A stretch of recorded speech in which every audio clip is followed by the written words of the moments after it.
My daughter says she has time blindness. She doesn't care what time it is. She likes to go on vibes.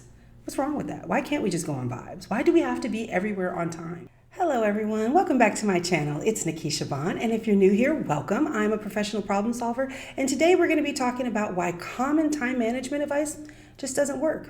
And here's the real reason why. It tells you that, hey, I've got 24 hours, so if I can get this done in 24 hours, you've got the same 24 hours, so you should be able to get your stuff done too. And although technically that sounds like it should be true, the reality is that we don't have the same capacity within those 24 hours. So that means that most time management advice is telling you that we all have the same capacity, we have all the same energy, we have all the same margins, the same load, the same recovery, the same flexibility. But that's not true. And when we ignore the fact that there are actual demands and constraints and things that you cannot do with your time, it starts to build this cycle of shame. And we feel like, I should be able to do it, but I can't. I should be able to do it, right? We all have 24 hours. I should be able to get this done, but I can't. And we're not honest about what it is that's putting the demands on our time that's making it so that we can't actually get this done. So we all know that we have the same 24 hours, but what we don't always do is be honest about what we actually can get done in those 24 hours. So what does that mean for you? That means that in the end, time management isn't actually about optimization. It's about being honest. It's about actually knowing, where do I spend my time?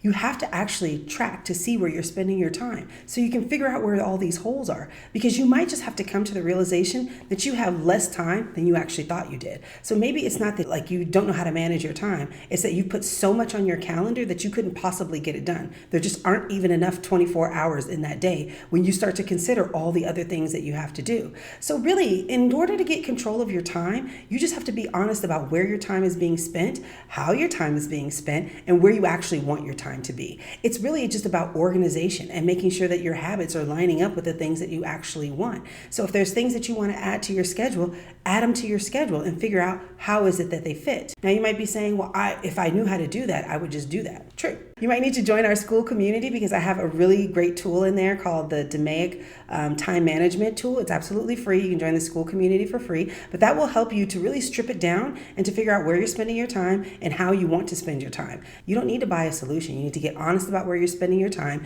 and then start to actually spend your time where it needs to be, or cut off the things that don't need to be spent your time to be spent on, or just be honest about how you are going to spend your time. Sometimes that's what it is. Sometimes you do spend too much time watching TV, and maybe you're just going to allow it. Maybe you do spend too much time, watching video games or doing whatever it is that you do, and you're just going to go ahead and allow it. And that would be better than you to sit up here and say, I don't have time management. At least manage your time in a way that serves you. We have so many demands on our time, right? Crazy demands.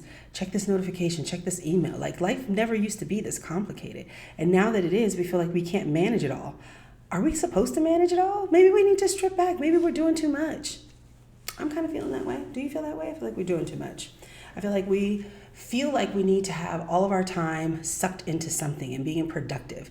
I don't know if that's like an American thing or if that's just everybody feels that way, but it feels like if you're not doing something that you're not being productive. But then who said, why do we need to be productive all the time? Why do we always have to produce? Why do we always have to have results?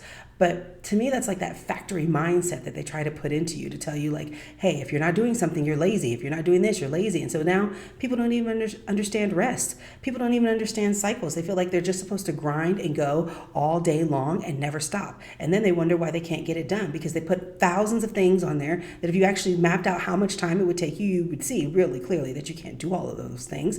But yet we put them all on the list because we feel like at least if they're on the list, I can say, I tried to do it. I tried to go here. I tried to go there. But that does not time management make. Now, I don't know if I had a point, but I felt like I needed to ramble. I needed to have that rant because I feel like we're getting too crazy about time management and for no other reason than to just have this feeling that like we're just doing stuff. Like I'm productive. I manage my time. Like, who cares? My daughter says she has time blindness. She doesn't care what time it is. She likes to go on vibes. What's wrong with that? Why can't we just go on vibes? Why do we have to be everywhere on time? It's actually that's really oppressive if you think about it. Like, what is wrong with like getting there when you get there? Especially if the party is still going on. Now, I understand if like we all have to be at a certain place at a certain time to do a certain thing, but like in general, I feel like we just shouldn't be so caught up in time. I don't know. Anyways, I hope you enjoyed that. Make sure that you make sure that you subscribe, and make sure that you join the school community, because even though I rambled here and may not have made a point or may have made a point, in the school community, there's lots of tools that can help you be successful. I'll see you guys next time. Bye.